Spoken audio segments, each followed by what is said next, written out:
내가 버린 쓰레기 누가 주워가긴 하네. 도윤의 결혼식장 전처 채린이 소리쳤습니다. 아니, 네가 어떻게 여길?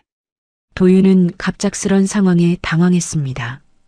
어디서 그지 같은 여자 하나 주워왔나 보지? 결혼식 날 채린은 도윤을 비웃고 조롱하며 비아냥거렸습니다. 신부, 입장하겠습니다. 와, 저기 봐. 순식간에 장내가 술렁이고 카메라 셔터가 쉴 새 없이 터졌습니다. 아니, 저 사람이 어떻게 여기에? 당당하던 채린은 신부를 보자 그 자리에 얼어붙고 말았습니다. 이야기 시작 전 구독, 좋아요 부탁드려요. 어디서 듣고 계신지도 댓글로 알려주시면 그곳으로 복이 깃들 거예요. 3월이었습니다. 서울 도심 한복판의 고급 호텔 웨딩홀에는 흰 장미꽃 향기가 가득했고 하객 200여 명의 낮은 웅성거림이 홀 안에 잔잔하게 퍼져 있었어요. 그런데 그 소란스러운 홀과는 달리 복도 끝 신랑 대기실 하나만은 이상하리만치 조용했습니다. 그 방 안에 한 남자가 앉아 있었어요. 이름은 한도윤, 36살. 허리를 곧게 세운 채 두 손을 무릎 위에 가지런히 올려두고 창밖을 바라보고 있었습니다. 잘 다려진 흰 셔츠 소매 아래로 오른손 손등에 옅게 남은 화상 흉터 하나가 눈에 띄었어요. 영화 촬영장에서 얻은 것이었습니다. 그는 위험한 장면을 배우 대신 찍어주는 스턴트 무술 감독이었어요. 불길 속을 뚫고 달리고 4층 난간에서 뛰어내리고 빠르게 달리는 차 위에 올라타는 일. 화려하진 않았지만 그는 그 일을 30대 중반이 될 때까지 단 한 번도 대충 한 적이 없었습니다. 결혼식까지는 1시간이 남아 있었어요. 그는 그 시간 동안 아무 말 없이 오래된 기억 속을 걷고 있었습니다. 처음 서채린을 만난 건 10년 전이었어요. 그녀는 아무 행인도 없는 골목에서 혼자 대사를 외우다가 지나가던 도윤과 딱 눈이 마주쳤습니다. 꿈이 너무 커서 현실이 늘 비좁은 여자였어요. 배우가 되고 싶다고 했습니다. 꼭 될 거라고 했어요. 그 눈빛이 어찌나 진지하던지 도윤은 그만 그 자리에서 발이 묶여버렸습니다. 둘이 살림을 합친 건 결혼식 다음 날부터였어요. 서울 외곽 방 2개짜리 빌라였습니다. 보일러 소리가 밤마다 요란하게 울렸고 겨울엔 창틈으로 찬바람이 비집고 들어왔어요. 그래도 두 사람은 개의치 않았습니다. 도윤이 밤 11시가 넘어 촬영을 마치고 돌아오면 채린이 부엌에 불을 켜두고 기다리고 있었어요. 작은 밥상 위에는 늘 된장찌개 한 냄비가 올라와 있었습니다. 그 시절엔 그것만으로 충분했어요. 그런데 채린의 꿈은 결혼 후에도 사그라들지 않았습니다. 밤이면 거실 불을 혼자 켜두고 대사를 외웠어요. 손바닥만 한 수첩에 빽빽하게 써내려간 대사들을 소리내어 읽다가 마음에 안 들면 지우고 또 읽고 다시 쓰는 일을 반복했습니다. 그 소리를 들으며 도윤은 잠이 들곤 했어요. 싫지 않았습니다. 어쩌면 그에게는 일종의 자장가 같은 것이었을지도 모릅니다. 오디션이 있는 날이면 도윤은 자기 스케줄을 조정했어요. 현장 선배에게 조용히 양해를 구하고 채린의 오디션장 앞에 차를 세워두고 기다렸습니다. 1시간이고 2시간이고 상관없었어요. 채린이 나오면 어땠어? 한마디 물었고 채린이 고개를 저으면 그냥 시동을 걸었습니다. 집 근처 24시 감자탕집에 들러 고기를 발라 채린의 앞접시에 올려주는 것으로 충분했어요. 그렇게 오디션이 22번이었습니다. 전부 탈락이었어요. 그래도 도윤은 한 번도 그만해라고 말하지 않았습니다. 괜찮아. 언젠가는 잘 될 거야. 그 말뿐이었어요. 그러던 어느 날 채린에게 처음으로 작은 기회가 왔습니다. 단역이었어요. 대사 한 줄짜리 역할이었지만 채린의 눈빛이 달라졌습니다. 도윤은 방영 시간에 맞춰 촬영 현장 구석에서 스마트폰을 꺼내 들었어요. 화면에 채린의 얼굴이 스치듯 지나갔습니다. 3초였어요. 그는 그 장면을 캡처해서 지갑 속에 접어 넣었습니다. 채린은 그 사실을 몰랐어요. 문제는 그 다음부터였습니다. 촬영이 늘어나면서 채린은 업계 사람들과 어울리는 시간이 많아졌어요. 기획사 관계자, 조감독, 이름이 조금 알려진 배우들과 저녁 자리가 생기기 시작했습니다. 어느 날 그 자리에서 누군가 물었어요. 남편분은 뭐 하시는 분이에요? 채린의 입이 잠깐 멈췄습니다. 한 박자 늦게 대답이 나왔어요. 영화 쪽 일을 해요. 그뿐이었습니다. 스턴트라는 말은 끝내 나오지 않았어요. 그리고 바로 그 자리에 한 남자가 있었습니다. 민재요? 비금 영화에서 얼굴을 조금씩 알리기 시작한 배우였어요. 말이 번지르르 했고 웃을 때 눈가에 주름이 지는 사람이었습니다. 그는 자리가 파할 무렵 채린에게 슬쩍 명함을 건네며 말했어요. 배우님, 저한테 연락 한번 줘봐요. 도와드릴 수 있는 게 있을 것 같아서요. 짧은 한마디였습니다. 별것 아닌 것처럼 들렸어요.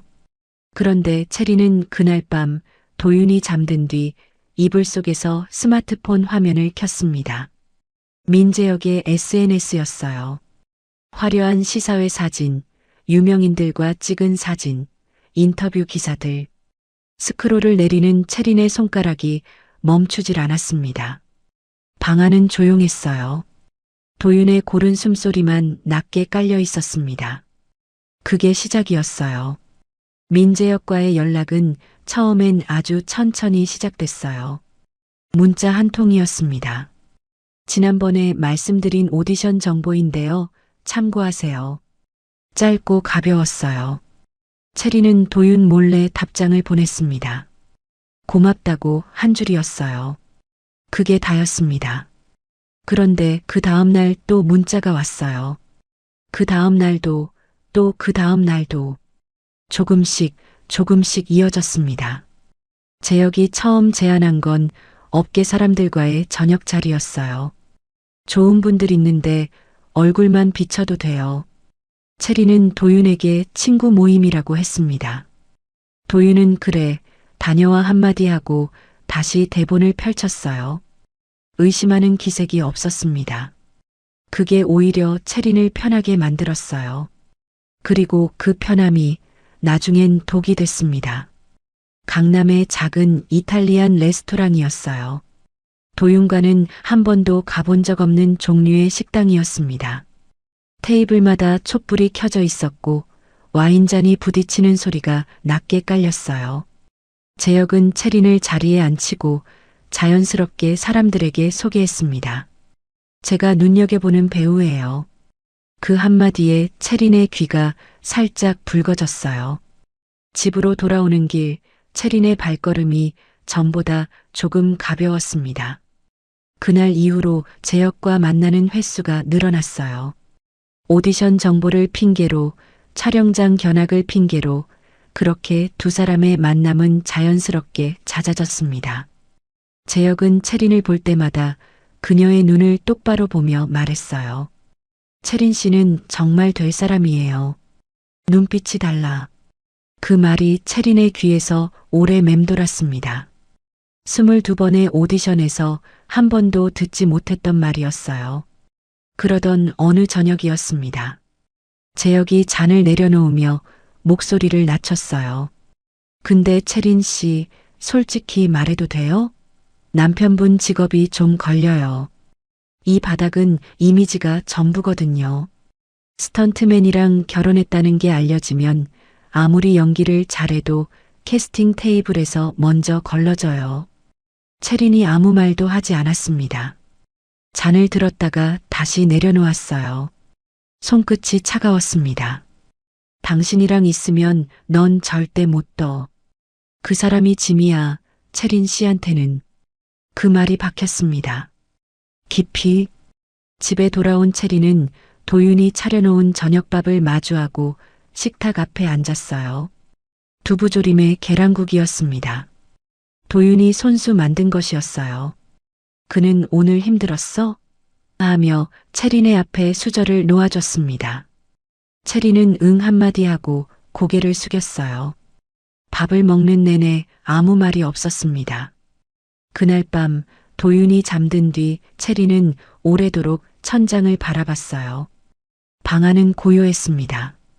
도윤의 숨소리가 규칙적으로 들렸어요. 그 소리가 그날따라 무겁게 눌려왔습니다. 변화는 서서히 왔어요. 하지만 확실하게 왔습니다. 채린이 오디션 일정을 도윤에게 알리지 않기 시작했어요. 데려다 줄 필요 없어. 짧게 잘라냈습니다. 도윤이 영문도 모른 채 재킷을 집어들면 채린이 먼저 현관문을 나서버렸어요. 도윤은 그 뒷모습을 바라보다 조용히 재킷을 내려놓았습니다. 촬영장에서 마주친 날도 있었어요. 도윤이 작업복 차림으로 장비를 점검하다가 채린을 발견하고 손을 들어 흔들었습니다.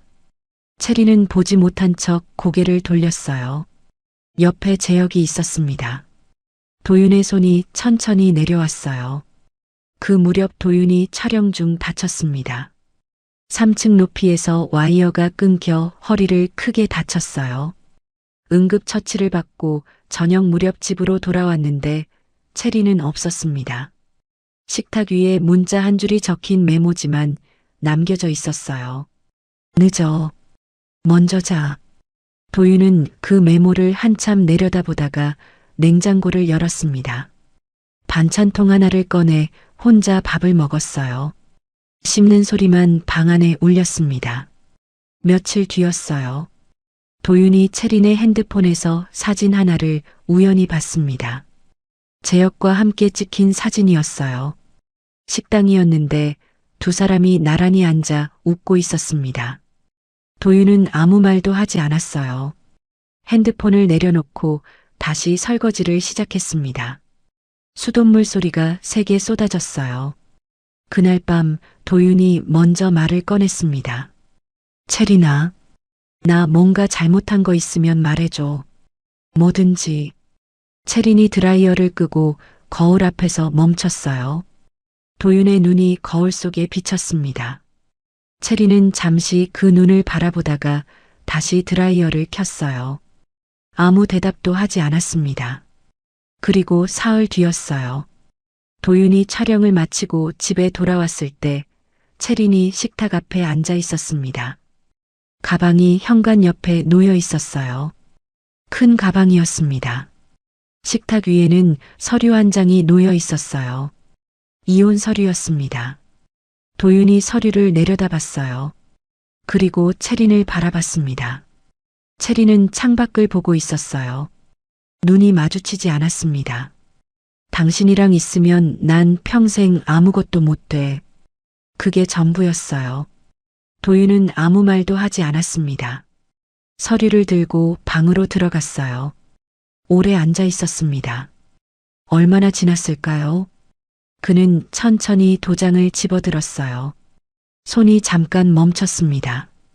그리고 조용히 눌렀어요. 채린은 그날 밤 가방을 들고 집을 나갔습니다. 현관문이 닫히는 소리가 났어요. 도윤은 그 소리를 방 안에서 들었습니다. 일어나지 않았어요. 그냥 그 자리에 앉아 손 위에 올려진 도장을 내려다보고 있었습니다. 현관문이 닫히고 나서도 도윤은 한동안 그 자리에 앉아 있었습니다. 방 안은 조용했어요. 너무 조용해서 오히려 귀가 먹먹할 정도였습니다. 보일러 소리도, 채린이 드라이어 켜는 소리도, 거실에서 TV 소리도 없었어요. 그냥 아무것도 없었습니다. 도윤은 손 위에 올려진 도장을 내려다보다가 천천히 책상 서랍 안에 넣었어요. 그리고 불을 껐습니다. 그냥 어둠 속에 앉아 있었어요. 얼마나 지났을까요? 그가 일어난 건 새벽 2시가 넘어서였습니다. 부엌에 가서 냉장고를 열었어요. 채린이 만들다 만 반찬통 하나가 덩그러니 놓여 있었습니다. 뚜껑을 열었다가 다시 닫았어요. 그냥 물 한 잔만 마시고 다시 방으로 들어갔습니다. 그날 이후로 집이 달라졌어요. 달라진 게 눈에 보이는 것들이었습니다. 세면대 옆에 있던 체린의 화장품들이 사라졌어요. 욕실 선반에 늘 걸려있던 분홍색 수건도 없어졌습니다. 현관 신발장 아래쪽에 가지런히 놓여있던 체린의 운동화도요. 도윤은 그것들이 사라진 자리를 한 번씩 눈으로 훑고는 그냥 지나쳤어요. 채우려 하지 않았습니다. 그냥 빈 채로 두었어요. 밥은 혼자 먹었습니다. 처음엔 차려 먹으려다가 번거로워서 편의점 도시락을 사왔어요. 전자레인지 돌리는 소리가 빈 부엌에 울렸습니다. 플라스틱 뚜껑을 열면 김이 올라왔어요. 혼자 앉아 먹는 밥상은 넓었습니다. 괜히 넓었어요. 일은 더 많이 했습니다. 촬영장에서 누군가 감독님, 이 장면 대역 세워도 됩니다라고 하면 도윤은 제가 합니다라고 했어요. 말릴 틈도 주지 않았습니다. 불이 붙은 장면, 차에 부딪히는 장면, 3층 난간에서 떨어지는 장면. 하나씩 직접 몸으로 받아냈어요. 스태프들이 뒤에서 수군거렸습니다. 요즘 한 감독님 왜 저래? 누군가 그렇게 말하는 소리가 들렸어요. 도윤은 들은 척하지 않았습니다. 촬영이 끝나면 누구보다 늦게 자리를 떴어요. 장비를 혼자 정리하고 현장을 한 바퀴 둘러보고 그렇게 시간을 썼습니다. 집에 일찍 들어가면 그 조용함을 더 오래 마주해야 했으니까요. 그러던 어느 날 오후였습니다.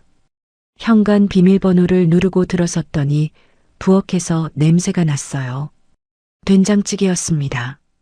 도윤이 멈칫했어요. 부엌 쪽을 바라봤더니 어머니가 앞치마를 두르고 국자를 적고 있었습니다. 어머니는 아들 얼굴을 한번 보고는 아무 말도 하지 않았어요. 손 씻고 앉아라라고만 했습니다. 도윤은 시키는 대로 손을 씻고 식탁 앞에 앉았어요. 된장찌개와 시금치나물, 계란말이가 차려졌습니다. 어머니는 맞은편에 앉지 않았어요. 그냥 부엌 싱크대 앞에 서서 반찬통을 닦았습니다.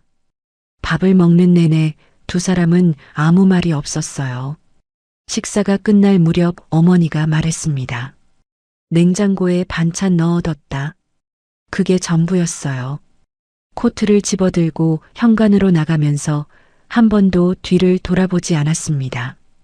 도윤은 그 뒷모습을 바라보다가 어머니하고 불렀어요. 어머니가 멈췄습니다. 고맙습니다. 짧게 말했어요. 어머니는 대답 대신 현관문을 살며시 당겨 닫았습니다. 딸깍 작은 소리가 났어요. 그 무렵 체린의 소식이 간간히 들려왔습니다. 촬영장 사람들을 통해서였어요. 재혁의 연줄로 드라마 단역을 몇 번 했다는 이야기, 오디션을 계속 보고 다닌다는 이야기, 누군가는 둘이 붙어 다닌다더라라고 했습니다. 도윤은 그 말을 듣고도 고개를 끄덕이고는 다시 하던 일을 계속했어요. 장비 점검이었습니다. 손은 멈추지 않았어요. 어느 주말 오후였어요. 도윤이 오랜만에 혼자 걸었습니다. 체린과 살던 동네였어요. 골목 어귀의 작은 슈퍼, 둘이 자주 가던 감자탕집, 체린이 오디션 연습을 하던 작은 공원. 발걸음이 공원 앞에서 한번 느려졌다가 다시 이어졌습니다. 벤치가 비어 있었어요. 바람이 차가웠습니다. 도윤은 멈추지 않고 그냥 지나쳤어요. 그리고 사고가 났습니다. 11월 초순이었어요. 야외 촬영이었는데 와이어 장비에 문제가 생겼습니다. 점검을 마쳤다고 보고가 들어왔던 장비였어요. 도윤이 몸을 날리는 순간 와이어가 예상보다 짧게 당겼습니다. 왼쪽 어깨부터 바닥에 부딪혔어요. 순간 숨이 막혔습니다. 스태프들이 달려왔어요. 병원 응급실이었습니다. 왼쪽 어깨 인대가 늘어났고 두 번째 갈비뼈에 금이 갔어요. 간호사가 보호자 연락처를 물었습니다. 도윤이 잠깐 멈췄어요. 괜찮습니다라고만 했습니다. 서류 보호자란에 자기 이름을 직접 썼어요.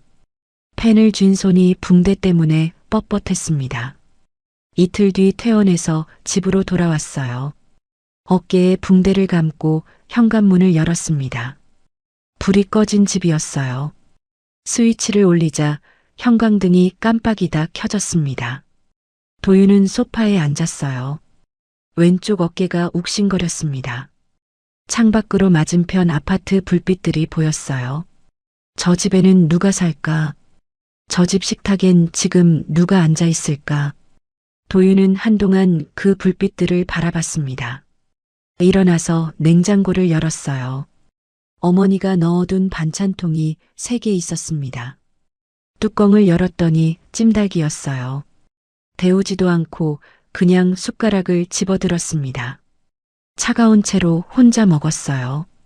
씹는 소리가 방 안에 울렸습니다. 그게 그날 밤 도윤이 들은 유일한 소리였어요. 겨울이 지나고 봄이 왔습니다. 도윤의 어깨는 2달 만에 나았어요. 붕대를 풀던 날 의사가 회복이 빠르시네요 라고 했습니다. 도윤은 그냥 네 하고 병원을 나왔어요.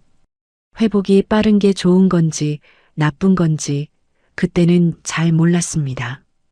빨리 나아봤자 돌아갈 집은 여전히 그 집이었으니까요. 그렇게 계절이 바뀌어도 도윤의 하루는 크게 달라지지 않았어요. 촬영장, 집, 편의점. 그 3곳을 반복했습니다. 가끔 어머니가 반찬을 들고 왔고 가끔 동료들이 술 한잔 하자고 연락을 했어요. 도윤은 반찬은 받았지만 술자리는 대부분 거절했습니다. 시끄러운 자리가 불편했어요. 말을 많이 해야 하는 자리가 더 피곤했습니다. 그러다 5월이었어요. 새 영화 촬영이 잡혔습니다. 제법 규모가 있는 작품이었어요. 제작비도 넉넉했고 감독도 이름이 알려진 사람이었습니다. 도윤이 무술 감독으로 합류했어요. 촬영지는 서울 외곽의 폐공장 부지였습니다. 낡은 철골 구조물이 그대로 남아 있어서 액션 장면을 찍기에 좋은 곳이었어요. 첫날 아침이었습니다. 도윤이 일찍 도착해 혼자 현장을 둘러보고 있었어요. 바닥 상태를 확인하고 철골 기둥 사이 간격을 재고 조명 위치와 카메라 동선을 머릿속에 그렸습니다. 그렇게 1시간쯤 지났을 무렵이었어요. 차 한 대가 들어왔습니다. 검은색 차였어요. 문이 열리고 매니저로 보이는 여자가 먼저 내렸습니다. 그 다음 한 사람이 내렸어요. 선글라스를 쓰고 있었지만 주변 스태프들이 술렁였습니다. 누군가 작은 소리로 윤세하다라고 했어요. 윤세하였습니다. 드라마와 영화를 오가며 10년 넘게 활동해온 배우였어요. 광고판에서, TV 화면에서, 영화 포스터에서 늘 볼 수 있는 얼굴이었습니다. 대한민국에서 그녀를 모르는 사람이 없다고 해도 과언이 아니었어요. 그런 사람이 이 낡은 폐공장 부지에 서 있었습니다. 세아는 선글라스를 벗고 현장을 천천히 둘러봤어요. 표정이 무거웠습니다. 피곤해 보이는 눈이었어요. 매니저가 옆에서 뭔가를 속삭였지만 세아는 고개만 끄덕일 뿐이었습니다. 그날 찍어야 할 장면은 고층 철골 구조물 위에서 뛰어내리는 장면이었어요. 세아가 직접 찍겠다고 했다는 얘기가 스태프들 사이에서 돌고 있었습니다. 감독은 난색을 표했어요. 높이가 8m였습니다. 안전 매트를 깔고 와이어를 연결한다 해도 보통 배우들은 엄두를 내지 못하는 높이였어요. 도윤이 구조물 쪽으로 걸어갔습니다. 철골 계단을 한 칸씩 올라가며 발판 상태를 확인했어요. 흔들리는 부분이 있었습니다. 볼트가 느슨한 곳도 2군데 눈에 띄었어요. 도윤이 무릎을 꿇고 직접 공구를 꺼내 조였습니다. 그렇게 위아래를 3번 오가며 꼼꼼히 살폈어요. 그때 아래서 누군가 올라왔습니다. 세아였어요. 매니저가 말렸지만 구조물 계단을 직접 올라오고 있었습니다. 도윤이 뒤를 돌아봤어요. 두 사람이 8m 높이의 철골 발판 위에서 마주쳤습니다. 위험하니까 내려가 계세요. 도윤이 먼저 말했어요. 딱딱하지 않았지만 단호했습니다. 세아는 내려가지 않았어요. 발판을 직접 밟아보고 난간을 손으로 흔들어 봤습니다. 여기서 뛰어야 하는 장면이에요. 제가 직접 봐야죠. 도윤이 잠깐 세아를 바라봤어요. 그리고 다시 발판 쪽으로 시선을 돌렸습니다. 한 가지만 부탁드려도 될까요? 세아가 그를 봤어요. 뛰기 전에 제가 신호 드릴 겁니다. 그 신호 전까지는 절대 움직이지 마세요. 몸이 앞으로 기울면 와이어 각도가 틀어집니다. 세아가 잠시 도윤을 바라보다가 고개를 끄덕였습니다. 촬영이 시작됐어요. 도윤은 아래에서 전체 동선을 지켜봤습니다. 조명 각도, 와이어 장력, 매트 위치를 동시에 확인했어요. 스태프들이 분주하게 움직이는 가운데 도윤만 조용히 서 있었습니다.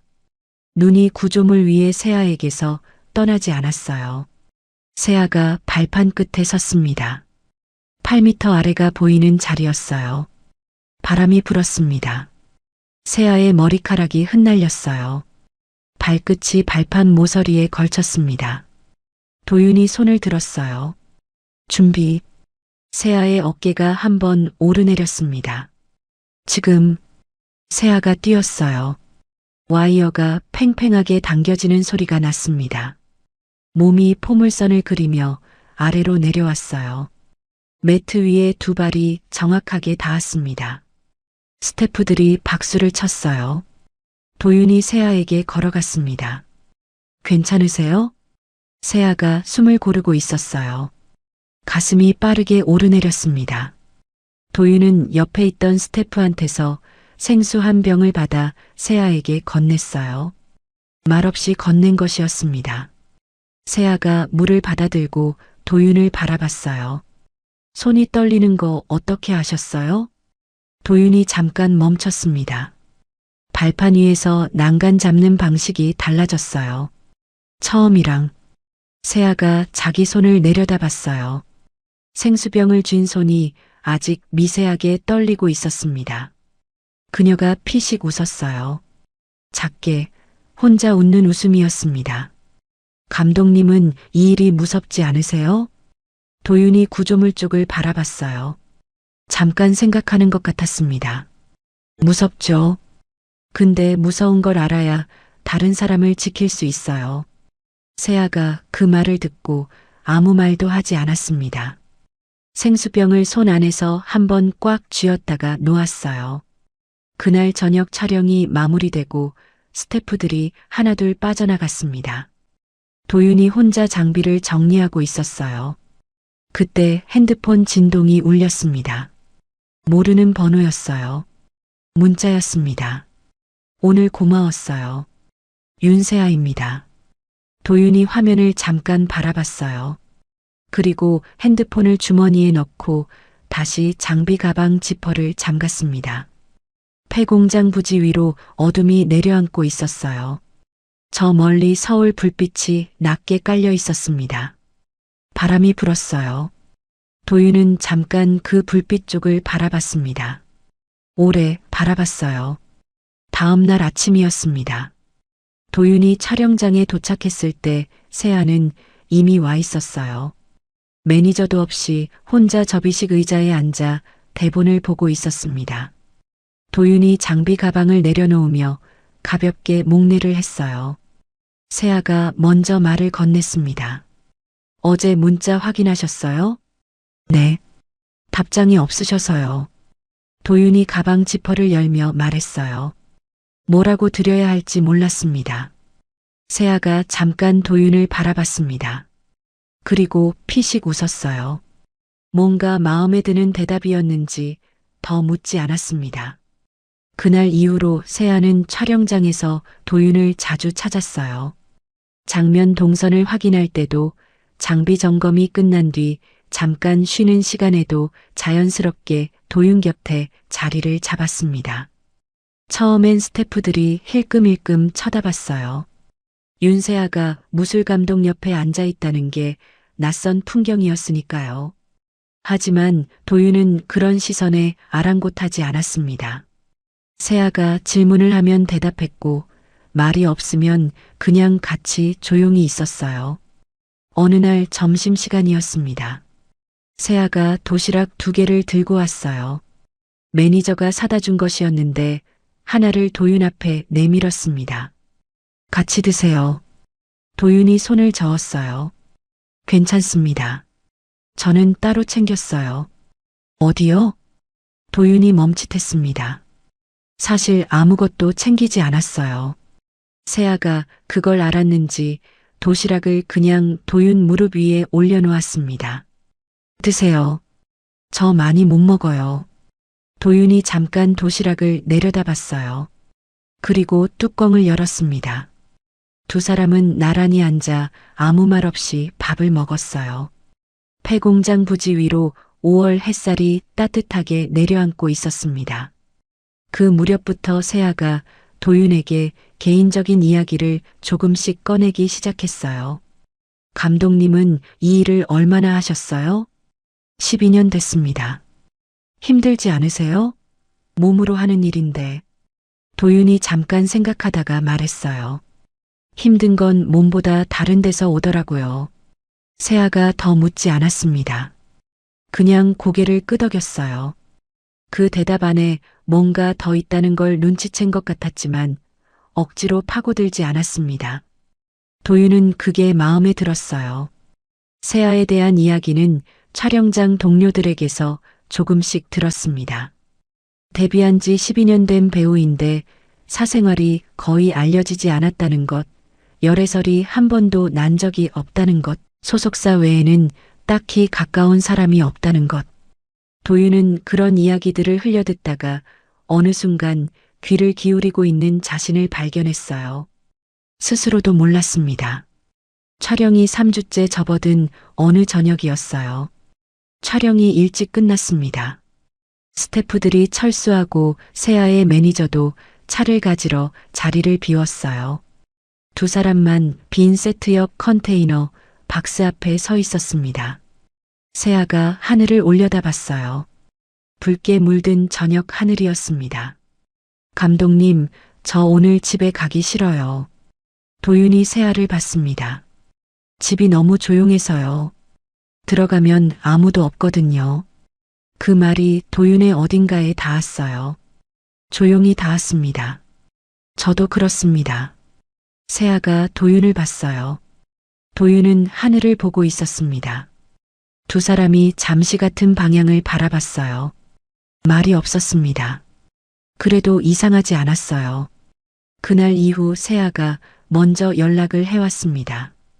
짧은 문자였어요. 오늘 촬영 힘드셨죠?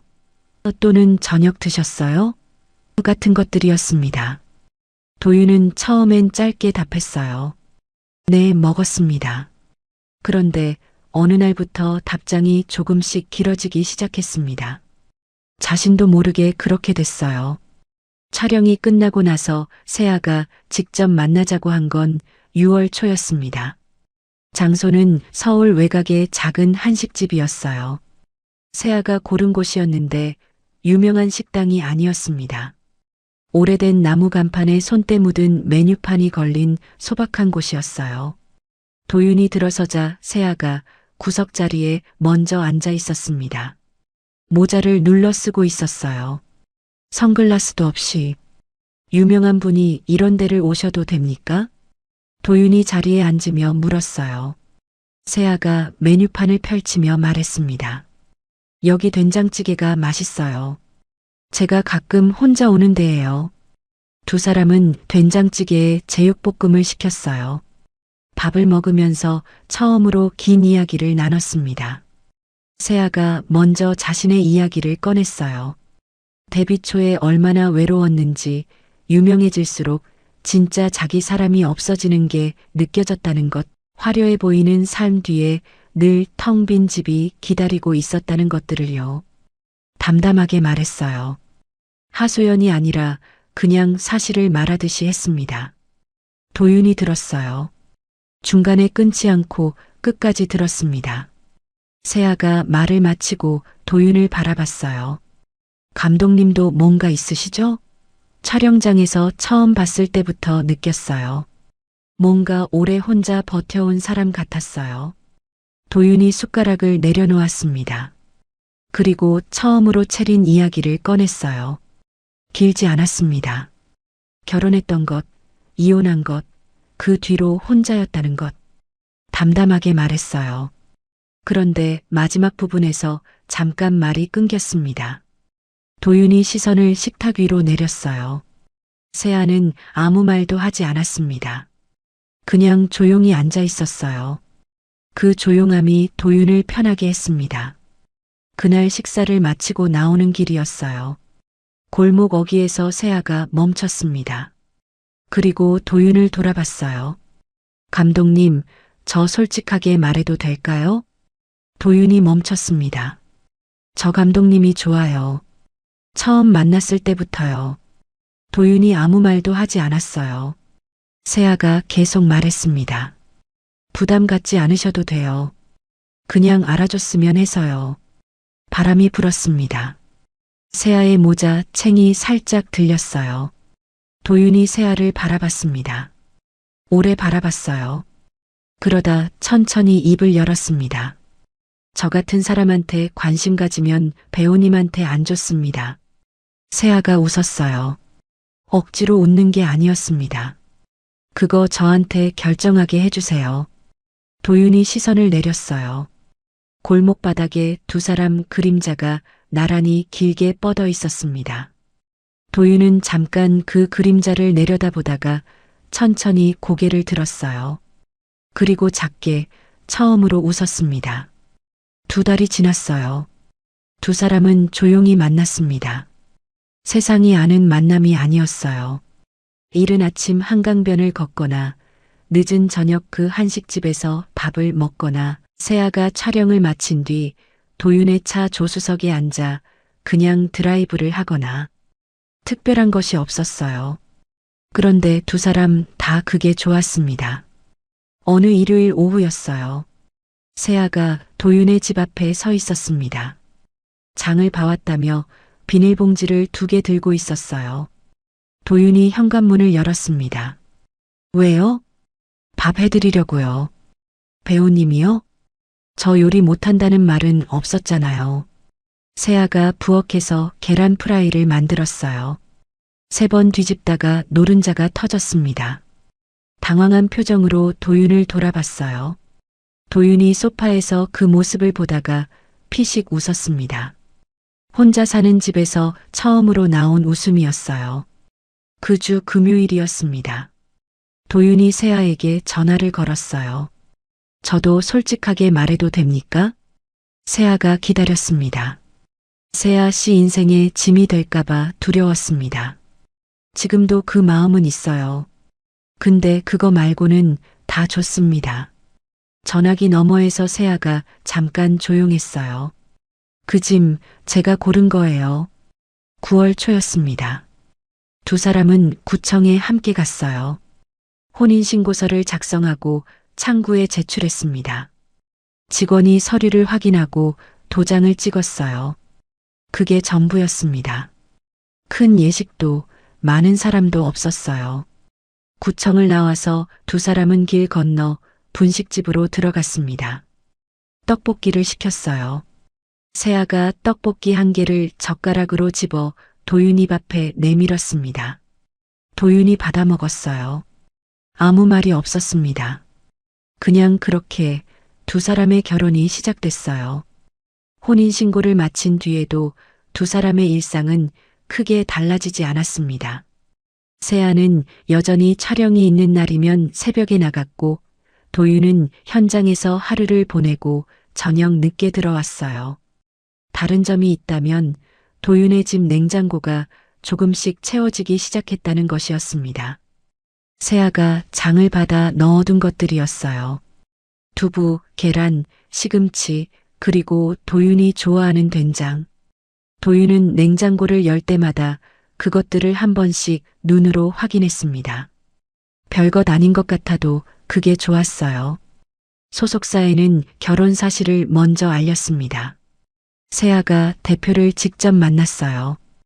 회의실 테이블 맞은편에 대표와 팀장 2명이 앉아 있었고 세아는 혼자였습니다.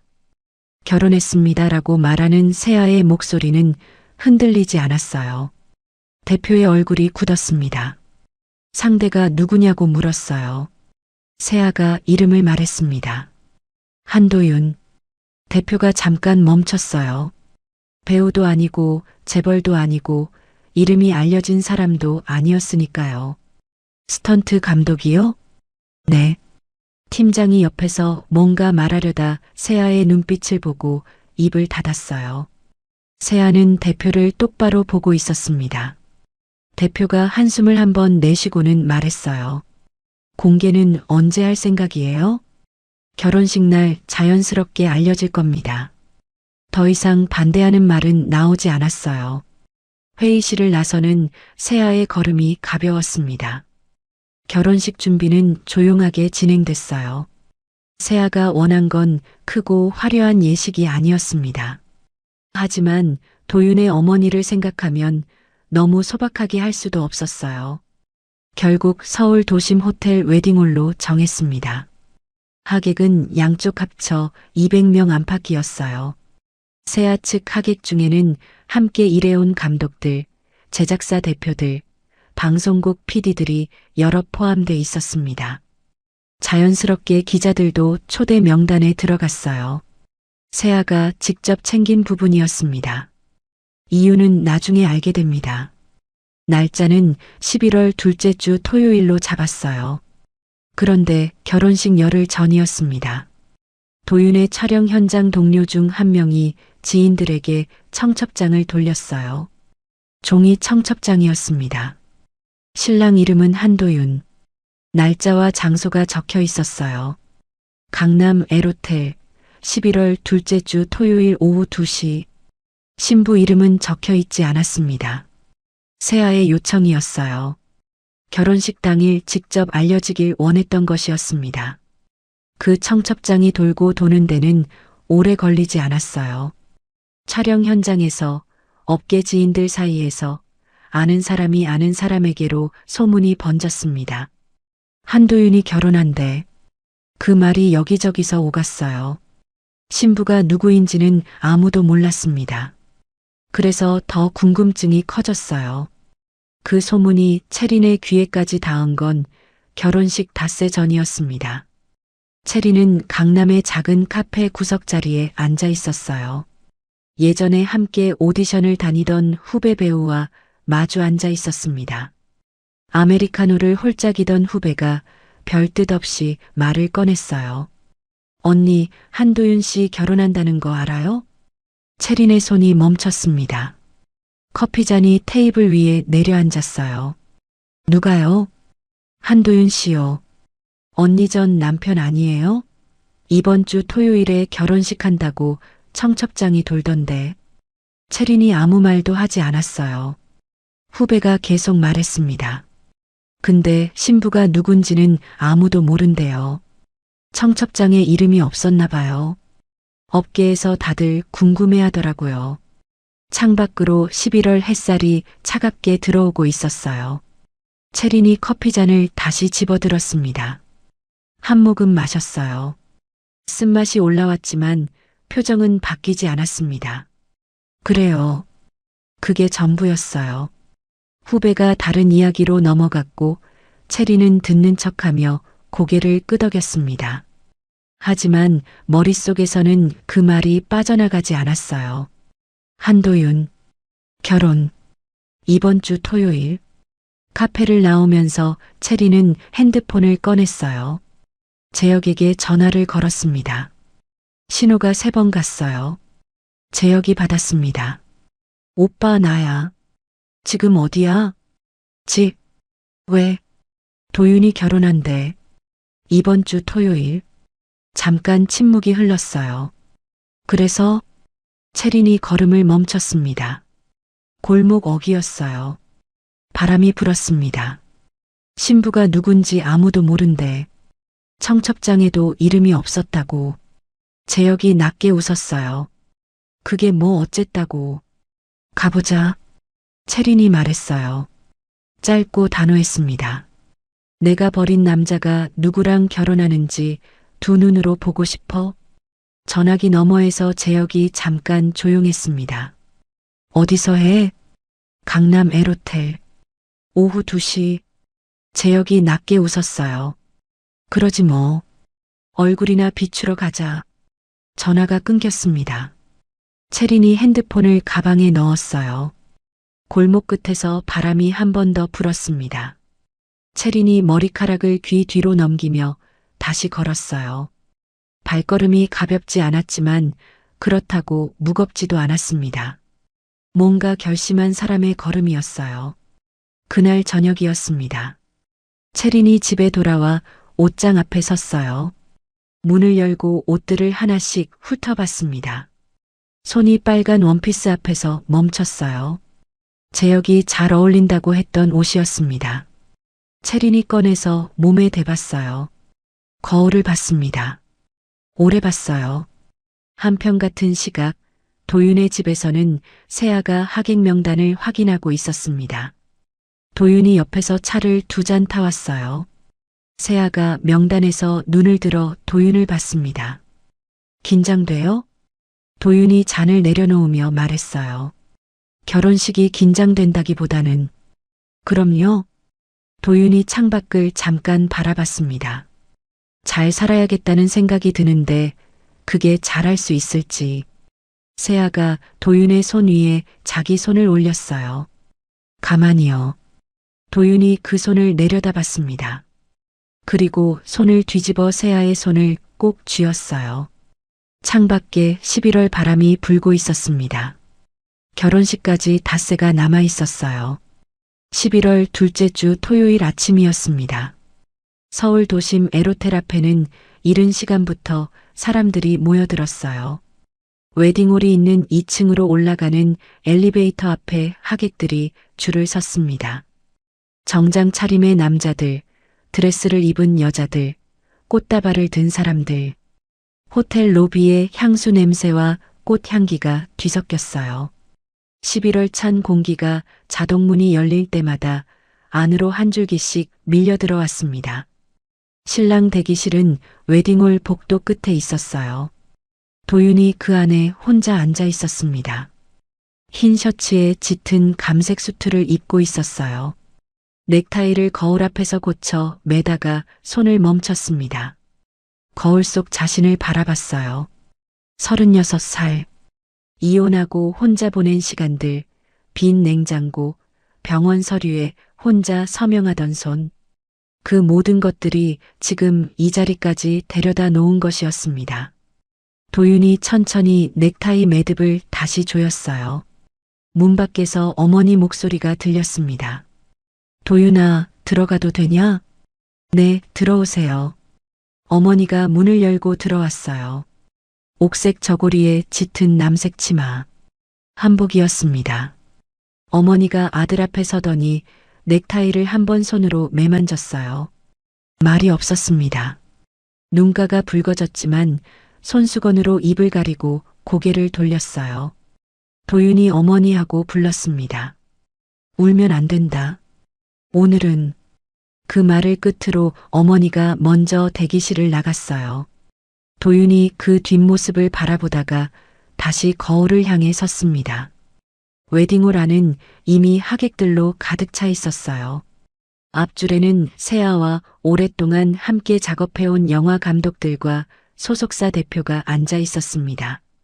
중간 줄에는 방송국 PD들과 제작사 대표들, 그리고 연예 담당 기자 몇 명이 섞여 있었어요. 뒷줄에는 도윤의 촬영 현장 동료들과 어머니 지인들이 자리를 잡고 있었습니다. 흰 장미와 아이보리 리본으로 장식된 홀 안에 하객들의 낮은 웅성거림이 잔잔하게 깔렸어요. 바로 그때였습니다. 웨딩홀 입구 쪽이 조금 소란스러워졌어요. 채린과 재혁이었습니다. 채린은 빨간 원피스를 입고 있었어요. 11월 결혼식장에서 눈에 띄기에 충분한 차림이었습니다. 제혁은 캐주얼한 재킷에 청바지였어요. 두 사람은 방명록 테이블을 그냥 지나쳤습니다. 안내 직원이 하객이신가요? 하고 물었지만 채린이 네 한마디로 끊어버리고 홀 안으로 들어섰어요. 채린이 홀 안을 천천히 둘러봤습니다. 앞줄의 얼굴들이 눈에 들어왔어요. 어디선가 본 얼굴들이었습니다. 제작사 대표, 방송국 PD, 카메라를 든 기자들. 채린의 눈이 그쪽에서 잠깐 멈췄어요. 핸드백 손잡이를 쥔 손에 힘이 들어갔습니다. 재혁이 옆에서 낮게 속삭였어요. 업계 사람들이 꽤 왔네. 채린이 못 들은 척 홀 앞쪽을 바라봤습니다. 꽃으로 장식된 버질로드가 길게 뻗어 있었어요. 두 사람은 뒷자리에 자리를 잡았습니다. 잠시 후 도윤이 홀 앞쪽의 모습을 드러냈어요. 주례없이 진행되는 예식이었습니다. 도윤이 버질로드 끝 단상 앞에 서자 하객들의 시선이 한꺼번에 모였어요. 도윤은 정면을 바라봤습니다. 긴장한 기색이 역력했지만 자세는 흐트러지지 않았어요. 채린이 도윤을 발견했습니다. 그녀가 천천히 자리에서 일어났어요. 재혁이 옆에서 팔을 잡으려 했지만 이미 늦었습니다. 채린의 목소리가 홀 안에 퍼졌어요. 어머, 내가 버린 남자가 결혼을 하네. 홀 안이 순식간에 조용해졌습니다. 하객 200명의 시선이 일제히 뒤를 향했어요. 채린은 개의치 않았습니다. 오히려 한 발 앞으로 나섰어요. 이렇게 좋은 데서 결혼식까지 하고 대단하다, 대단해. 비웃음이 섞인 목소리였어요. 재혁이 채린 옆에서 팔짱을 끼고 섰습니다. 두 사람 얼굴에 비슷한 표정이 걸려 있었어요. 하객들이 술렁였습니다. 앞줄에 앉아있던 기자 한 명이 고개를 돌려 두 사람을 바라봤어요. 카메라가 천천히 채린 쪽을 향했습니다. 제작사 대표가 옆 사람에게 뭔가 낮게 물었어요. 소속사 팀장이 자리에서 반쯤 일어났습니다. 도윤은 움직이지 않았어요. 그 자리에 그냥 서 있었습니다. 채린을 바라봤어요. 분노도 없었고 당황한 기색도 없었습니다. 그냥 조용히 바라봤어요. 그 눈빛이 채린을 한 박자 멈추게 했습니다. 하지만 채린은 다시 입을 열었어요. 신부가 누군지 보러 왔어. 능력도 없는 남자한테 시집오겠다는 여자가 대체 어떤 사람인지. 재혁이 낮게 웃었습니다. 채린이 계속 말하려는 순간이었어요. 홀 뒤쪽 문이 열렸습니다. 처음엔 아무것도 보이지 않았어요. 문이 천천히 완전히 열렸습니다. 하얀 드레스 자락이 먼저 보였어요. 그리고 신부가 들어오기 시작했습니다. 채린의 말이 그 자리에서 끊겼어요. 홀 앞줄에 앉아있던 기자들이 일제히 일어났습니다. 카메라 플래시가 한꺼번에 터졌어요. 흰 드레스 자락이 버질로드 위를 천천히 밀고 왔습니다. 홀 안에 있던 200명의 시선이 전부 입구 쪽으로 쏠렸어요. 누군가 숨을 들이켰습니다. 누군가는 자리에서 일어섰어요. 하객들 사이에서 낮은 탄성이 번졌습니다. 채린이 눈을 가늘게 떴어요. 플래시 불빛이 너무 밝아서였습니다. 눈을 깜빡이며 다시 봤어요. 버질로드를 걸어오는 신부의 얼굴이 보였습니다. 채린의 입이 천천히 벌어졌어요. 재혁도 굳었습니다. 팔짱을 끼고 있던 팔이 힘없이 내려갔어요. 그 자리에 선 채로 아무것도 하지 못했습니다. 신부는 윤세아였어요. 대한민국에서 모르는 사람이 없는 얼굴이었습니다. 10년 넘게 브라운관과 스크린을 채워온 얼굴이었어요. 광고판에서, 영화 포스터에서, TV 화면에서 수도 없이 보아온 바로 그 얼굴이었습니다. 그 얼굴이 지금 이 웨딩홀 버질로드를 걷고 있었어요. 채린의 무릎이 흔들렸습니다. 옆 의자 등받이를 손으로 짚었어요. 손끝이 차가웠습니다. 재혁은 입술이 벌어진 채로 굳어 있었어요. 아무 말도 나오지 않았습니다. 주변 하객들의 시선이 이제 다시 채린과 재혁 쪽으로 돌아오기 시작했어요. 누군가 낮게 수군거렸습니다. 누군가는 채린의 빨간 원피스를 눈으로 훑으며 고개를 저었어요. 앞줄에 앉아있던 기자가 채린 쪽으로 카메라를 천천히 돌렸습니다. 세아가 버질로드 중간쯤에서 걸음을 멈췄어요. 고개를 돌려 채린 쪽을 바라봤습니다. 눈이 마주쳤어요. 세아의 표정은 흔들리지 않았습니다. 차갑지도 않았어요. 그냥 조용했습니다. 그 조용함이 채린의 어깨를 눌러오는 것 같았어요. 채린이 시선을 피하려다 피하지 못했습니다. 세아가 다시 걸음을 뗐어요. 버질로드 끝에서 도윤이 기다리고 있었습니다. 세아가 도윤 앞에 섰어요. 도윤이 세아의 손을 두 손으로 감쌌습니다. 두 사람이 서로를 바라봤어요. 홀 안에 다시 플래시가 터졌습니다. 채린은 그 자리에 서 있었어요. 앉지도 못하고 나가지도 못했습니다. 빨간 원피스가 그 어느 때보다 눈에 띄었어요. 재혁이 채린의 팔을 잡아당겼습니다. 낮은 목소리로 나가자라고 했어요. 채린은 움직이지 않았습니다. 눈이 도윤과 세아에게서 떠나질 않았어요.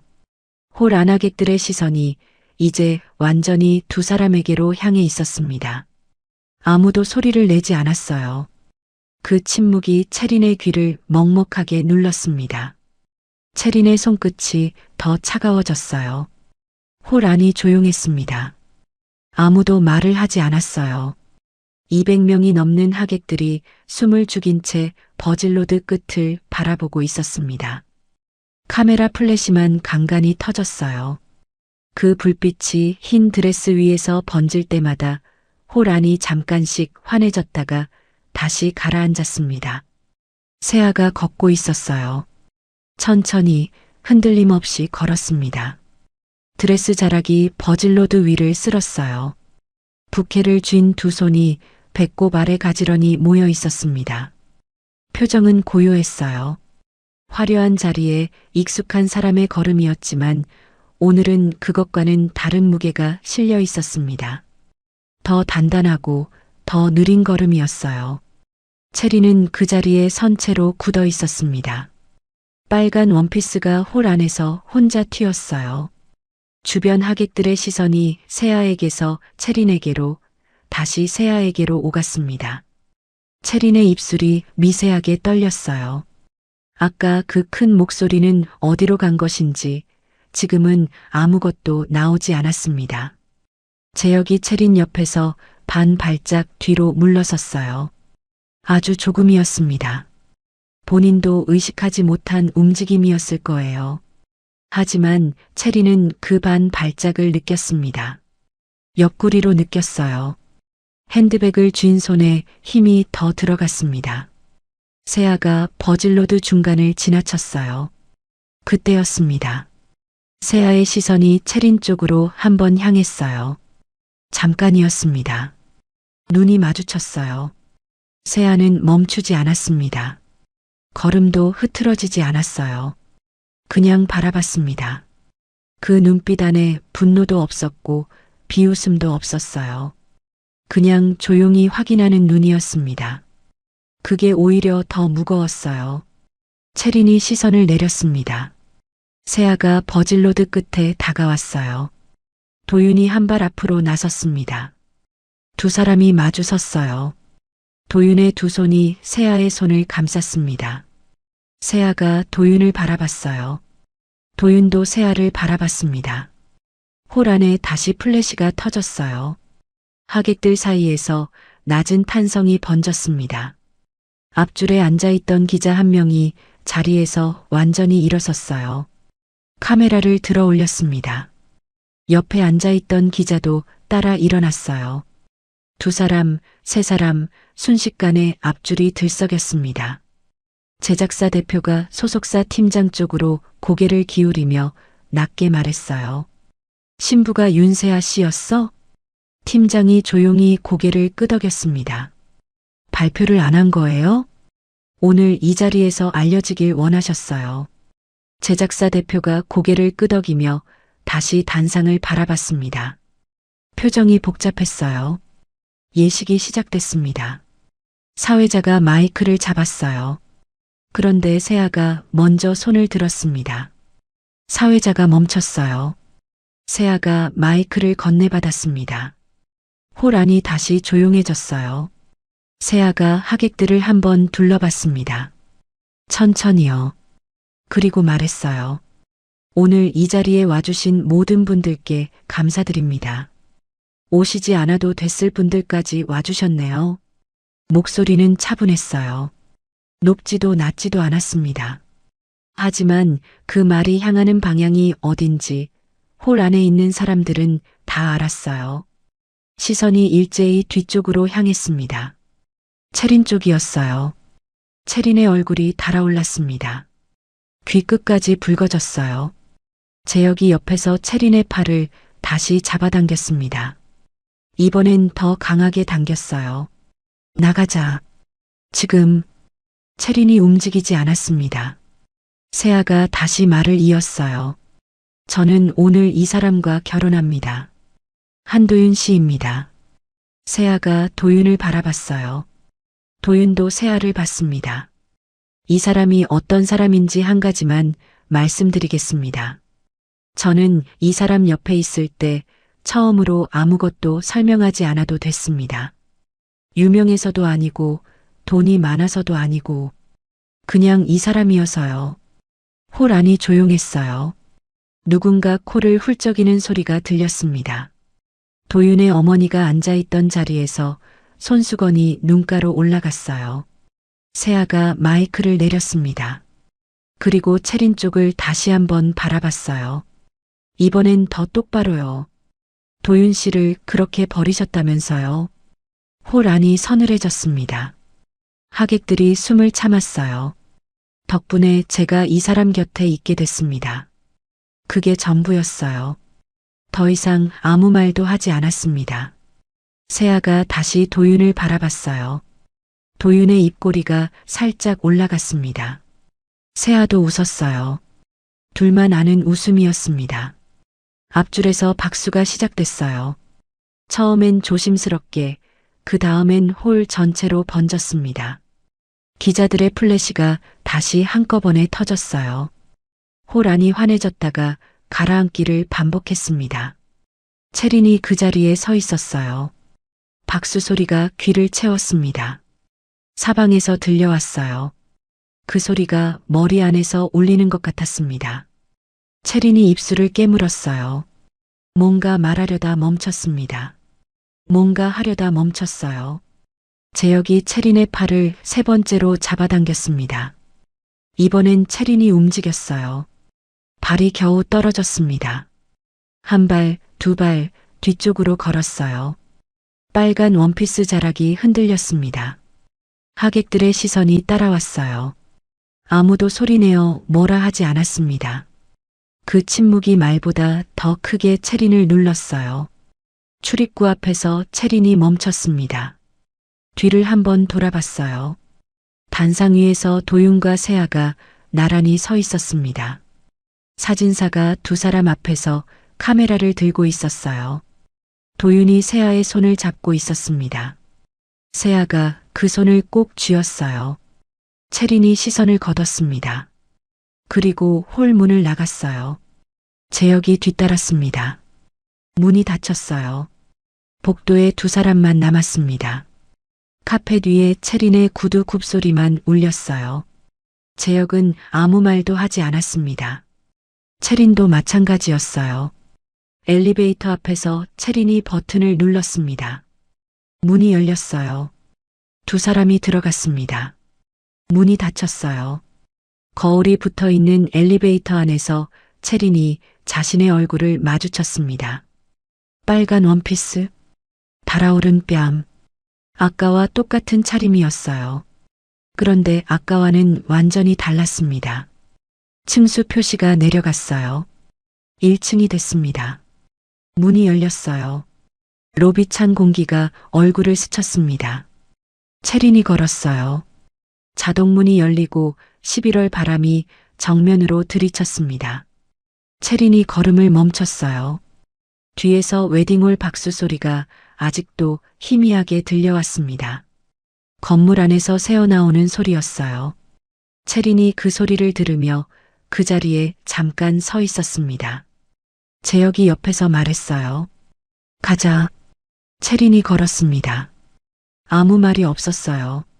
채린과 재혁이 호텔을 나선 뒤에도 웨딩홀 안은 한동안 술렁였습니다.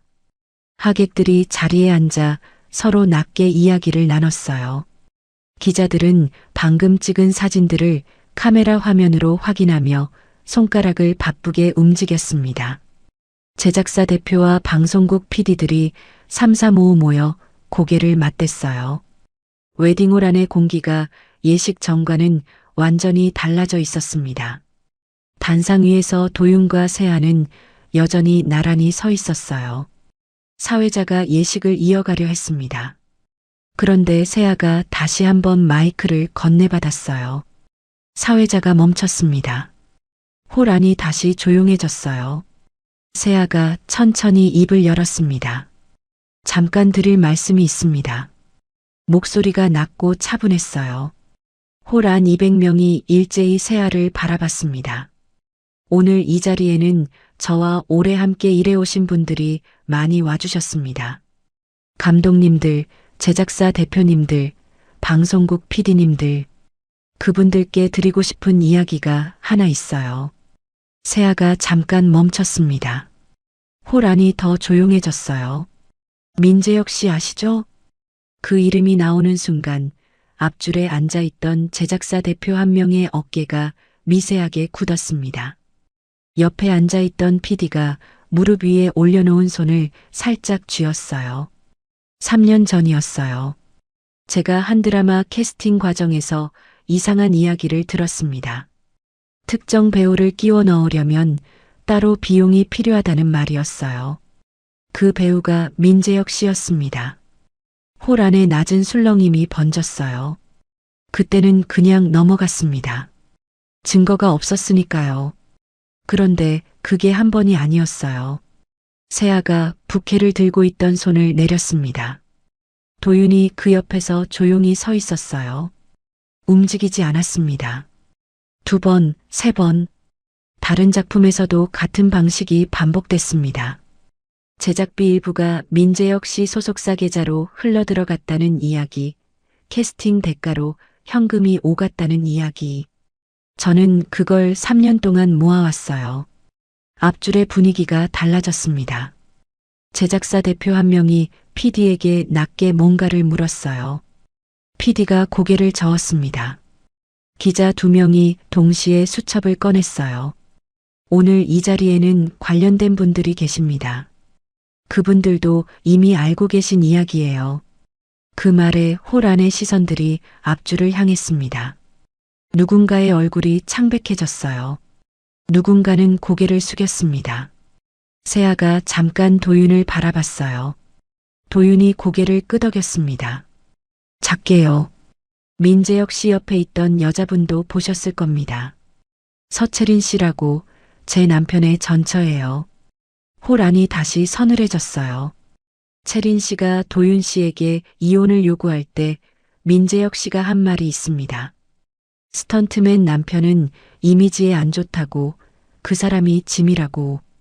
그 말 한마디로 10년 가까운 결혼이 끝났어요. 세아의 목소리는 여전히 흔들리지 않았습니다. 높아지지도 않았어요. 그냥 담담하게 사실을 읽어 내려가는 것 같았습니다. 그게 오히려 더 무거웠어요. 저는 오늘 이 자리에서 이 이야기를 하고 싶었습니다. 왜냐하면 이 사람들이 오늘 이 결혼식장에 제 남편을 조롱하러 왔기 때문입니다. 기자 한 명이 손을 들었어요. 세아가 눈으로 허락했습니다. 방금 말씀하신 캐스팅 비리 관련해서 구체적인 금액이나 작품명을 밝히실 수 있습니까? 세아가 소속사 팀장 쪽을 바라봤어요. 팀장이 앞으로 나왔습니다. 봉투 하나를 기자에게 건넸어요. 자료로 준비했습니다. 계좌 내역과 증언서가 들어있어요. 기자가 봉투를 받아들었습니다. 옆에 있던 기자가 목을 빼며 봉투를 봤어요. 홀 안의 공기가 완전히 바뀌었습니다. 앞줄에 앉아있던 제작사 대표 한 명이 자리에서 일어났어요. 조용히 옆 사람에게 뭔가를 말하고 홀 밖으로 나갔습니다. 핸드폰을 꺼내 들고 있었어요. 방송국 PD 한 명도 자리를 떴습니다. 기자들은 반대로 더 앞으로 모여들었어요. 세아가 마이크를 내렸습니다.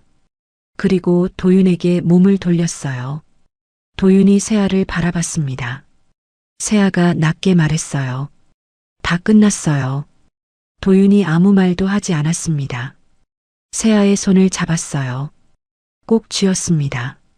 세아도 그 손을 마주 쥐었어요. 사회자가 조심스럽게 마이크를 다시 잡았습니다. 그럼 이제 예식을 이어가겠습니다. 하객들 사이에서 박수가 다시 시작됐어요.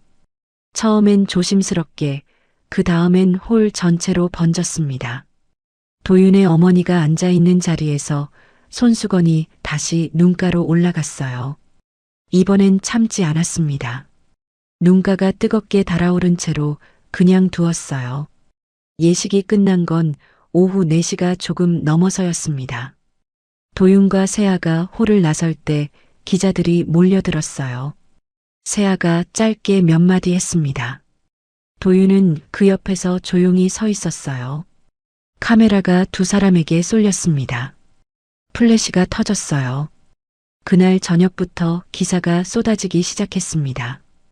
포털 메인에 제목들이 줄줄이 걸렸어요. 윤세아 결혼 소식과 함께 민재혁 관련 기사가 나란히 떴습니다.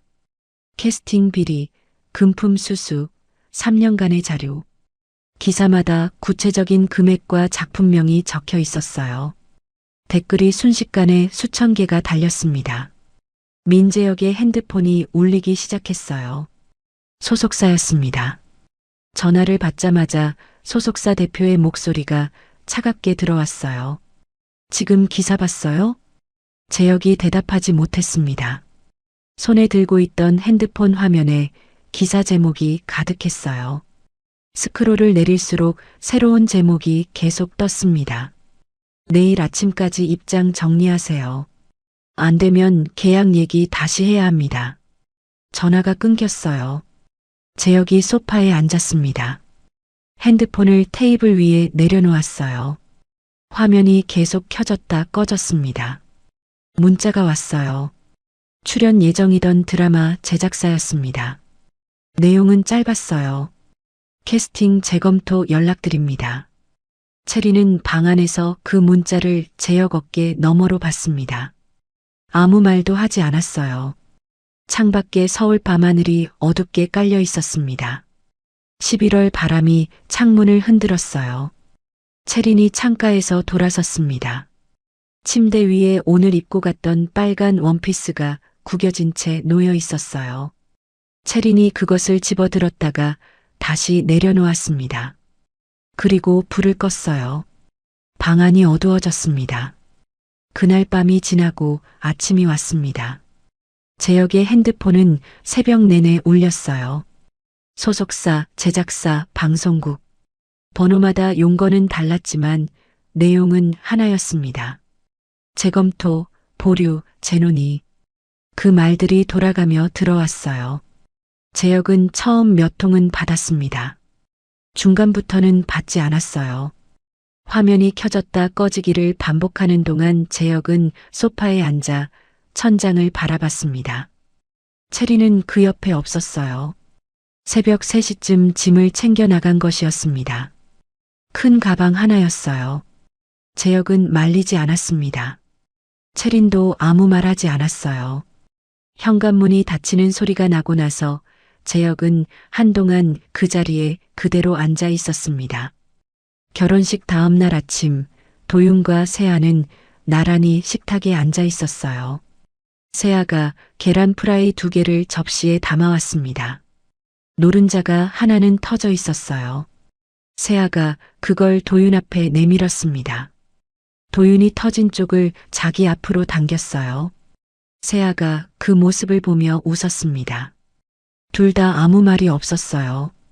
창밖으로 11월 아침 햇살이 조용하게 들어왔습니다. 밥을 먹는 내내 TV를 켜지 않았어요. 끄지 않아도 됐습니다. 두 사람 다 이미 알고 있었으니까요.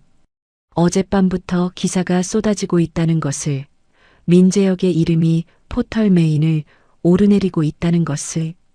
하지만 그 이야기를 식탁에서 꺼내지 않았어요. 된장찌개가 식기 전에 다 먹었습니다. 그게 더 중요했어요. 식사를 마치고 세아가 설거지를 했어요. 도윤이 옆에서 행주를 들고 그릇을 닦았습니다. 두 사람이 나란히 부엌 싱크대 앞에 서 있었어요. 수돗물 소리가 낮게 깔렸습니다. 세아가 그릇을 건네고 도윤이 받아서 닦았어요. 말이 없었지만 손이 자연스럽게 오갔습니다. 마치 오래전부터 그래온 것처럼요. 민재역에 대한 기사는 사흘 동안 이어졌습니다. 첫날은 캐스팅 비리였어요. 둘째 날은 금품 수수 내역이 구체적으로 공개됐습니다. 관련된 제작사 이름, 금액, 날짜. 셋째 날에는 피해를 입었다는 배우들의 익명 증언이 실렸어요. 기사마다 댓글이 수천 개씩 달렸습니다. 재혁이 출연 예정이던 드라마에서 하차 통보가 온 건 결혼식 사흘 뒤였어요. 공식 문자였습니다. 짧고 건조한 내용이었어요. 재혁이 그 문자를 3번 읽었습니다. 그리고 핸드폰을 테이블 위에 엎어놓았어요. 소속사와의 계약은 그 주 금요일에 해지됐습니다. 대표가 직접 만나자고 했어요. 재혁이 소속사 사무실에 들어섰을 때 회의실에 대표 혼자 앉아 있었습니다. 변호사도 직원도 없었어요. 대표가 서류 한 장을 테이블 위에 밀었습니다. 재혁이 내려다봤어요. 계약 해지 동의서였습니다. 대표가 말했어요. 도장 찍어요. 재혁이 아무 말도 하지 않았습니다. 펜을 집어들었어요. 손이 잠깐 멈췄다가 움직였습니다. 체리는 혼자였어요. 결혼식 다음 날부터 연락이 끊겼습니다. 재혁도 업계 지인들도 전화를 받지 않았어요. 문자를 보내도 답장이 없었습니다. 체린이 몇 번 오디션 정보를 알아봤어요. 아는 기획사 관계자에게 연락을 돌렸습니다. 돌아오는 말은 한결같았어요. 지금은 좀 어려울 것 같아요. 그 말이 반복됐습니다. 2번, 3번, 5번. 체린이 핸드폰을 내려놓았어요. 창밖을 바라봤습니다. 아무것도 보이지 않았어요. 생활비가 바닥났습니다. 2달이 지날 무렵이었어요. 체린이 작은 식당 아르바이트를 시작했습니다. 서울 외곽의 김밥집이었어요. 오전 6시에 출근해서 오후 2시까지 일했습니다. 앞치마를 두르고 계산대 앞에 서는 체린의 손은 예전 오디션 날 대사를 외우던 그 손이었어요. 그 손으로 지금은 거스름돈을 세고 있었습니다. 어느 날 점심 무렵이었어요. 식당 단골 손님 한 명이 체린을 알아봤습니다. 혹시 배우 아니에요? 하고 물었어요. 체린이 웃으며 말했습니다. 아니에요. 비슷한 사람이 많죠. 그게 전부였어요. 도윤과 세아의 새 삶은 조용하게 이어졌습니다. 세아가 새 영화에 캐스팅됐어요. 촬영이 시작되면 새벽에 나가는 날이 많아졌습니다. 도윤은 그보다 더 일찍 일어나 아침을 차렸어요. 된장찌개에 계란말이. 세아가 내려오면 식탁이 차려져 있었습니다. 세아가 매일 이러면 어떡해요라고 하면 도윤이 먹고 가야죠라고 했어요. 그게 반복됐습니다. 그리고 두 사람 다 그게 좋았어요. 어느 일요일 오후였어요. 도윤의 어머니가 집으로 찾아왔습니다. 손에 뭔가를 들고 있었어요. 노트였습니다. 오래된 노트였어요. 어머니가 세아 앞에 앉으며 말했습니다. 이거 받아라. 세아가 두 손으로 노트를 받았어요. 표지가 손때로 얼룩져 있었습니다. 된장찌개 끓이는 법이야. 도윤이 어릴 때부터 먹던 거 네가 알고 있어야지. 세아가 첫 장을 펼쳤어요. 어머니의 손글씨로 빽빽하게 적힌 레시피가 나왔습니다. 재료 이름 옆에 작은 글씨로 주의사항이 적혀 있었어요. 된장은 너무 많이 넣지 말 것, 두부는 나중에 넣을 것. 세아의 손가락이 그 글씨를 한 줄씩 짚어 내려갔어요. 어머니가 그 모습을 바라봤습니다. 잘 부탁한다. 우리 도윤. 한마디였어요. 짧았습니다. 하지만 세아가 고개를 들었을 때 어머니는 이미 고개를 돌리고 있었어요. 손수건이 눈가로 올라갔습니다. 어머니는 끝내 다시 세아와 눈을 마주치지 않았어요. 그냥 창밖을 보며 코를 한번 훌쩍였습니다. 세아가 노트를 가슴 앞에 가만히 안았어요. 3년이 지났습니다. 12월이었어요. 서울 외곽의 작은 김밥집 안에 손님이 몇 명 앉아 있었습니다. 저녁 6시였어요. 식당 한쪽 벽에 걸린 낡은 TV에서 시상식 중계가 흘러나오고 있었습니다. 화면 속에는 넓은 무대와 화려한 조명이 가득했어요. 채린이 계산대 안쪽에서 그릇을 닦고 있었습니다. TV에서 사회자 목소리가 들렸어요. 올해의 여우주연상 수상자를 발표하겠습니다. 채린의 손이 멈추지 않았어요. 그릇을 닦으면서 고개만 살짝 들었습니다. 화면 속에 이름이 떴어요. 윤세아였습니다. 채린의 손이 그제야 멈췄어요. 화면 속에서 세아가 자리에서 일어났습니다. 박수 소리가 홀을 가득 채웠어요. 세아가 무대로 걸어나갔습니다. 드레스가 조명 아래서 빛났어요. 세아가 트로피를 받아들고 마이크 앞에 섰습니다. 감사합니다. 짧게 시작했어요. 그리고 세아가 객석 한쪽을 바라봤습니다. 오늘 이 상을 제 옆에 늘 조용히 있어준 사람에게 드리고 싶습니다. 카메라가 객석을 비췄어요. 도윤이었습니다. 정장을 입고 앉아 있었어요. 세아와 눈이 마주치자 도윤이 고개를 한번 끄덕였습니다. 웃었어요. 작게 그 사람답게요. 채린이 TV 화면을 바라봤습니다. 손에 들고 있던 행주가 천천히 내려갔어요. 계산대 위에 내려놓았습니다. 화면 속에서 세아와 도윤이 나란히 잡혀 있었어요. 카메라가 두 사람을 오래 비췄습니다. 채린이 그 화면에서 눈을 뗐습니다. 그리고 다시 그릇을 집어들었어요. 행주로 닦기 시작했습니다. 닦는 속도가 아까보다 조금 느려졌어요. 그뿐이었습니다. 식당 문이 열리며 손님이 한 명 들어왔어요. 채린이 고개를 들었습니다. 어서 오세요. TV에서는 아직 시상식이 이어지고 있었어요. 박수 소리가 작은 식당 안을 채웠습니다. 채린은 더 이상 화면을 보지 않았어요. 주문을 받았습니다. 김밥 한 줄이었어요. 채린이 메모지에 주문을 적으며 혼자 중얼거렸습니다. 아무도 듣지 못할 만큼 작은 소리였어요. 내가 왜 그 사람을 버렸을까? 그 말이 나오고 나서 채린이 입을 다물었습니다. 주방 쪽으로 메모지를 넘겼어요. 그리고 다시 계산대 앞에 섰습니다. TV 소리가 계속 흘렀어요. 채린은 듣지 않았습니다. 창밖에 12월 바람이 불고 있었어요. 유리창에 성에가 조금씩 끼기 시작했습니다. 채린이 소매로 유리창을 한번 닦았어요.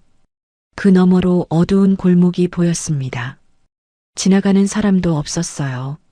식당 안은 따뜻했습니다. 하지만 그 따뜻함이 채린에게는 닿지 않는 것 같았어요. TV가 꺼졌습니다. 주인 아주머니가 리모컨을 내려놓으며 말했어요. 채린 씨, 오늘 마감 좀 부탁해요. 네. 채린이 대답했습니다. 짧고 낮은 목소리였어요. 식당 안에 남은 손님이 한 명씩 일어나 나갔습니다. 불이 하나씩 꺼졌어요. 채린이 테이블을 닦기 시작했습니다. 젖은 행주가 테이블 위를 훑고 지나갔어요. 창밖 골목에 바람이 다시 불었습니다. 인생은 그렇게 한 번의 선택으로 완전히 달라져 버린 것이었습니다.